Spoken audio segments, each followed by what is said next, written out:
Good morning. It's Pop again, Dennis Murray. How are you? Uh, okay, so today is Popcast 43, and it's part four of the evolution of the gift of each other. We're going to continue with the book by Terence Deacon called The Symbolic Species, the Coevolution of Language and the Brain. So, so Deacon's focus is on showing that language became necessary to take full advantage of the circumstances of the time 2.5 or so million years ago, um, when people had become uh, intelligent enough that they could start using stone tools, and they could hunt in groups more successfully. So they began hunting in groups, and the stone tools helped them butcher the meat and take it back to the camp so they could provision the uh, uh, females and their offspring and young offspring. And so he's explaining that he's a Darwinist, and he's explaining in Darwinian terms of natural selection that uh, the, the circumstances could only be taken advantage of if you could both learn to live in groups and form pair bonds. Um, and his he gives it's a very long book with an awful lot of development and explication. It's a really good book, but it's a difficult read for people who don't know anything about language and linguistics. I didn't, so I mean, I had to struggle through the first parts of it, where he tries to explain why it is that the pair bond needs symbolic language, and that's part of why it is the case that no other species lives in a pair bond in society. It's a very difficult inherent conflict. Being social with others involves risks to the pair bond. Um, but he gives reasons for why both it made sense to live socially um, and because it gave each other comfort and support. Um, in tough times, there were people around to help, and you could help others when they needed it. Um, and also why hunting in groups was far more successful than hunting singly. Um, and and then the pair bond explanation he offers is that one where I'm going to have to explain later. I have a different. I want to raise a question about whether his explanation is exactly correct as exactly given. His explanation is that um, provisioning a female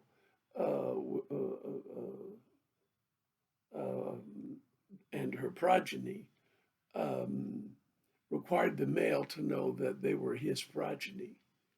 Now, I just don't see how he would know that. And I don't see how Darwin requires that. It seems to me that there's the two events, and how they would know they were connected, I have no idea. One event is people have sex, another event is women have babies. Why would you necessarily know that one leads to the other? Uh, I'm just raising the question. I don't have the academic standing to answer the question. I actually tried to research the question and discovered very quickly that asking questions about sex and sexuality led you to websites that you didn't want to be led to. Thank you very much. So I don't really know how to research what the scientific community says about this, but I would assume that at some point, males and females didn't yet know there was a connection between sex and babies, and that at some point they learned it. I just don't think they learned it 2.5 million years ago. I can't see how. I think it takes far more developed brain power to do that. How recently, I don't know. The, I truly, I mean, I don't know is a really good answer because I not have any source material that would allow me to tell you what others are saying. I don't have the capacity to research it or, you know, the training and discipline as a scholar. But I still think it's a really good question. You know, how could, and so this part of Deacon, it seems to me, has some issues that could be addressed. I'll talk more about that in a minute. So, just given Deacon, you know, Deacon's explanation is that males needed assurance that the progeny that they were provisioning when they brought back the meat and gave it to just one female, that it would be their progeny. And so they pair bonded to be sure that the progeny they were supporting was their own. And and then he goes on to explain pair bonding in a way that I agree with 100%. That's supported by everything else in my reading all these years and in my life experience. Um, that the pair bond can't function just between two people when they live in community, that it has to be a promise they make not only to each other but to the community, and the community has to be present, assent to the promise, and agree to support.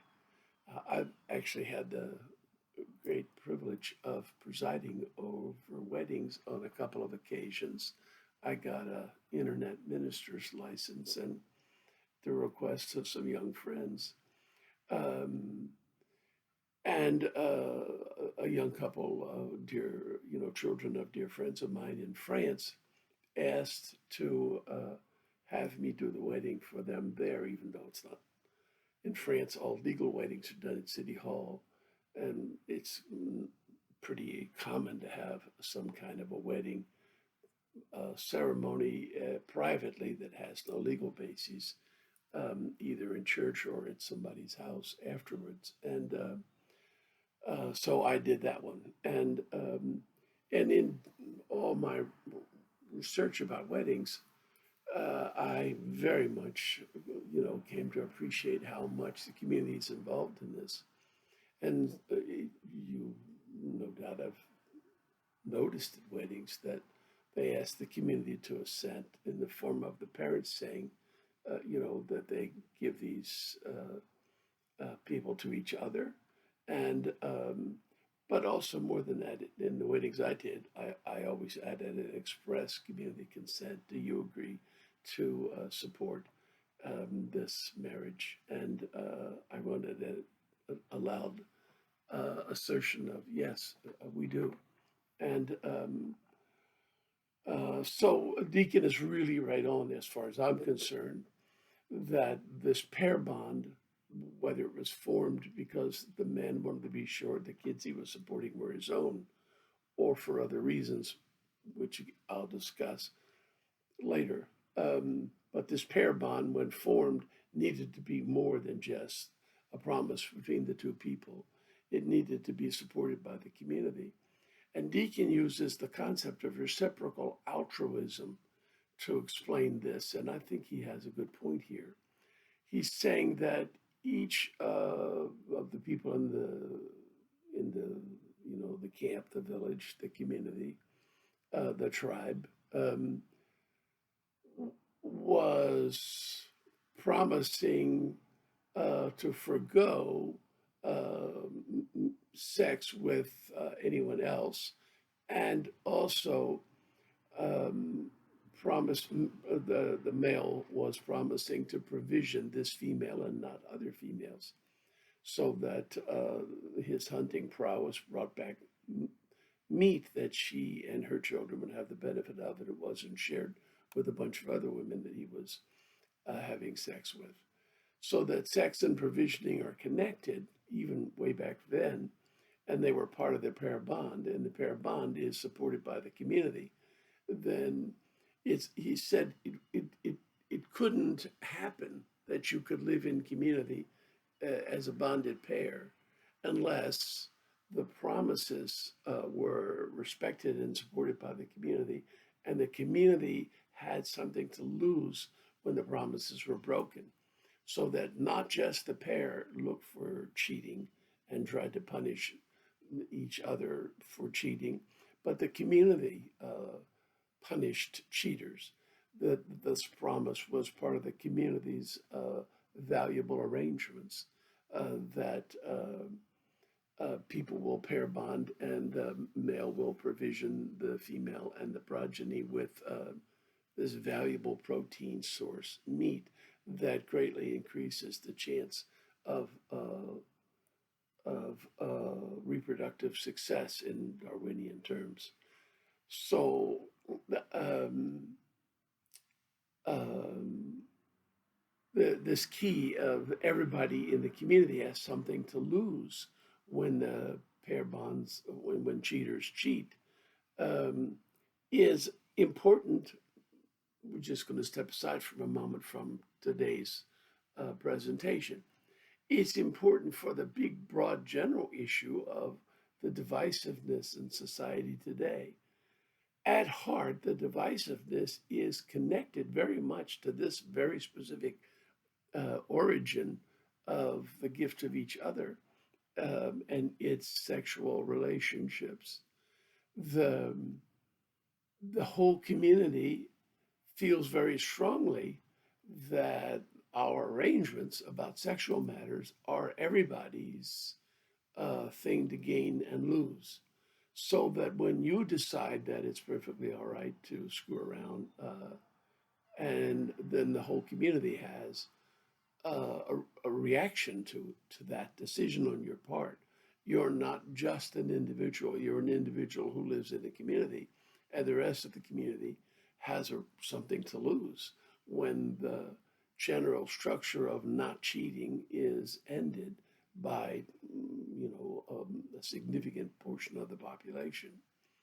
And that's part of where we are. That's part of the fight. It's unrecognized because in the last couple of centuries, we've stressed individuality so much, we forget that we're individuals who live in community, and community needs to be spoken of and considered uh, when personal decisions are being made. And the anger of the community is still anger, even if it's not easily put in words. Even if the community is, for the most part, not saying in a loud voice, well, look, your sexual behavior is a community matter. And when you say it's not, and you behave differently than community standards, you bring a lot of stuff to bear deep inside my own psyche. I'm speaking generically, deep inside the psyche of each of us.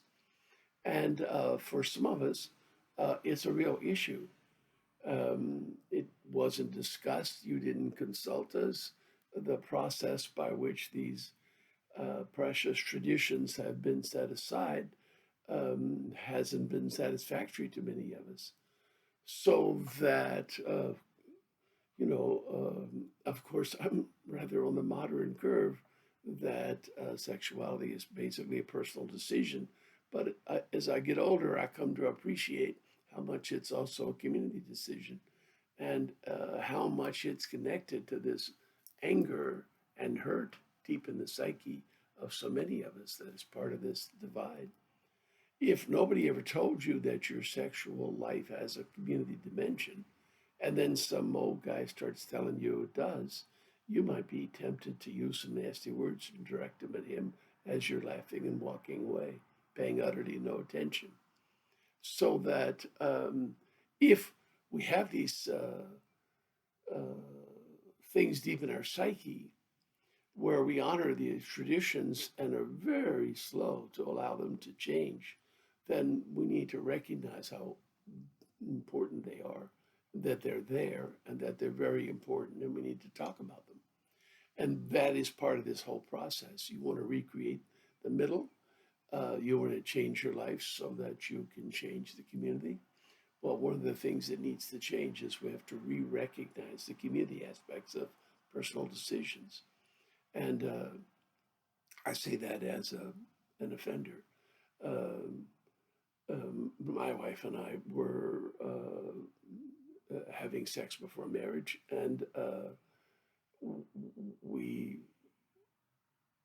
generally think that that's perfectly all right. We felt that way for our children and for our grandchildren, but I hadn't really appreciated the degree to which that kind of attitudinal change is part of the divisiveness that we're struggling with.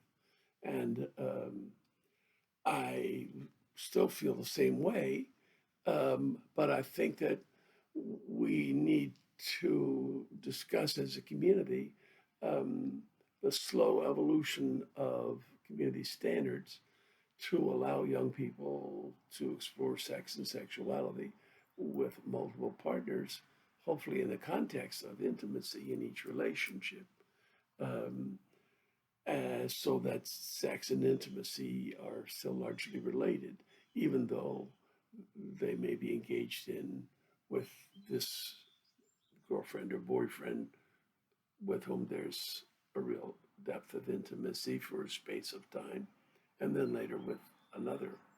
Um, but always one hopes in the context of intimacy in a relationship, some kind of limited promise to each other about exclusivity. And if there were a community standard that said, well, okay, well, for young people, a couple years, half dozen years of this sort of thing before they settle down. This could be contemplated as part of a social pattern. There's some that aren't going to agree, and there's some that would feel that that's a big improvement over where we are now, where it's sort of there's no connection between sex and intimacy. Okay, so now I'm going to go back in time. So it's 2.5 million years ago. And the explanation Deacon offered is that males wanted to know that they were their progeny. I think that's unsupported. I don't know how a male would know that there was a connection between sex and the birth of babies, two unconnected events, such that he would know that those children were his. And then he would need to want to know that she's not having sex with somebody else, and it led to the whole community standards of enforcing against cheaters and the necessity to build up the symbolic communication that became language. Um, the the point I'm making is we talked about a little while back a book called Evolution in Four Dimensions, and it offers what I think is a better explanation, which we'll start tomorrow. Okay, take care. Bye bye.